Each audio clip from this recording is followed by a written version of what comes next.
سبيل الدموع سبيل مريح. امام ماوردی کہتے ہیں کہ بھلائی کے سلسلے میں لوگوں کی 4 قسمیں ہیں. نمبر 1، کچھ لوگ پہل کرتے ہوئے بھلائی کرتے ہیں، یعنی سب سے آگے چلے جاتے ہیں، مثال بن جاتے ہیں، انہیں دیکھ کر اور لوگ بھی پھر بھلائی کی طرف آ جاتے ہیں. نمبر 2، کچھ لوگ لوگوں کی پیروی کرتے ہوئے بھلائی کرتے ہیں، یعنی کسی کو کرتے ہوئے دیکھتے ہیں کچھ تو وہ بھی کرنا شروع کر دیتے ہیں. نمبر 3، کچھ لوگ محروم رہتے ہوئے اس کو چھوڑ دیتے ہیں، یعنی انہیں پتہ ہی نہیں بھلائی کیا ہے کیا نہیں، کیا کرنا ہے کیا نہیں، محروم طبقات. اور کچھ لوگ اس کو اچھا سمجھنے کے باوجود اس کو چھوڑ دیتے ہیں، یعنی کچھ لوگ ایسے ہیں جن کو پتا ہے کہ یہ اچھا کام ہے لیکن پھر بھی نہیں کرتے. وہ فرماتے ہیں کہ جو پہل کرتے ہوئے خیر کا کام کرتا ہے وہ کریم اور معزز ہے، یعنی پھر اس کی رسپیکٹ ہوتی ہے. جو پیروی کرتے ہوئے خیر کا کام کرتا ہے وہ دانا اور حکمت والا ہے، اس کو سمجھ آ جاتی ہے کہ یہ خیر کا رستہ ہے، میں بھی انہی لوگوں کے ساتھ چل پڑوں. اور جو محرومی میں پڑھ کر اس کو چھوڑ دیتا ہے وہ بد نصیب ہے، اور جو اچھا سمجھنے کے باوجود اس کو چھوڑ دیتا ہے وہ گھٹیا انسان ہے، نچلے درجے کا انسان ہے، جس کو پتا ہے کہ خیر کیا ہے، بھلائی کیا ہے، اور پھر بھی وہ اس کو نہیں کرتا.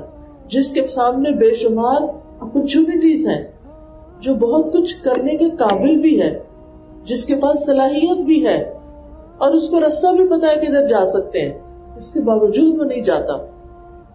ایسا شخص سب سے لوئسٹ گھٹیا درجے پر ہے. اللہ نہ کرے کہ ہم ان لوگوں میں شامل ہوں کہ جنہیں خیر کے رستوں کا بھی علم ہو اور پھر ان پر وہ چل کر نہ دے. اللہ سبحانہ وتعالیٰ کو وہ لوگ زیادہ محبوب ہیں جو لوگوں کے لیے سب سے زیادہ فائدہ مند ہو. عبداللہ بن عمر کہتے ہیں ایک آدمی نبی صلی اللہ علیہ وسلم کے پاس آیا، کہنے لگا اے اللہ کے رسول، کون سے لوگ اللہ تعالیٰ کو زیادہ محبوب ہیں اور کون سے اعمال اللہ تعالیٰ کو زیادہ پسند ہیں؟ تو رسول اللہ صلی اللہ علیہ وسلم نے فرمایا وہ لوگ اللہ کو زیادہ محبوب ہیں جو دوسرے لوگوں کے لیے سب سے زیادہ فائدہ مند ہیں. وہ سب سے پیارے ہیں اللہ کو، جو دوسروں کو فائدہ پہنچاتے رہتے ہیں. سوچئے کہاں، کیسے، کس طرح، کس چیز کا کتنا بڑا کیا فائدہ ہم لوگوں کو پہنچا سکتے ہیں کہ ہم اللہ کے محبوب بندے بن جائیں. اور اللہ تعالیٰ کو سب سے زیادہ پسندیدہ یہ اعمال ہے مسلمان کا اپنے بھائی کو خوش کر دینا. خوش کوئی کب ہوتا ہے؟ جب اس کا غم دور ہو جاتا ہے. اس سے کسی تکلیف کو دور کر دینا، چاہے وہ روحانی تکلیف ہو، چاہے جسمانی تکلیف ہو، چاہے اس کی بھوک ہو، اس کا قرضہ ادا کر دینا. جو لوگ مقروض ہوتے ہیں نا، راتوں کی نیند ان کی اڑ جاتی، اسے کھانا کھلا دینا. یہ اعمال اللہ تعالیٰ کے پسندیدہ ترین اعمال. سوچے ہم نے ان میں سے کتنے کام کیے ہیں، یہ کتنے کاموں کا ہم سوچتے ہیں. کسی کو خوش کر دینا، کسی کی تکلیف دور کر دینا، کسی کا قرضہ ادا کر دینا، کسی کو کھانا کھلا دینا. فرمایا مجھے اپنے کسی بھائی کی ضرورت پورا کرنے کے لیے اس کے ساتھ چلنا اس مسجد نبوی میں 1 مہینے کے اعتکاف سے زیادہ محبوب ہے. میں پورا رمضان کا مہینہ مسجد میں اعتکاف کروں، اس سے زیادہ مجھے پسند ہے کہ میں کسی کی مدد کرنے کے لیے اس کے ساتھ جاؤں.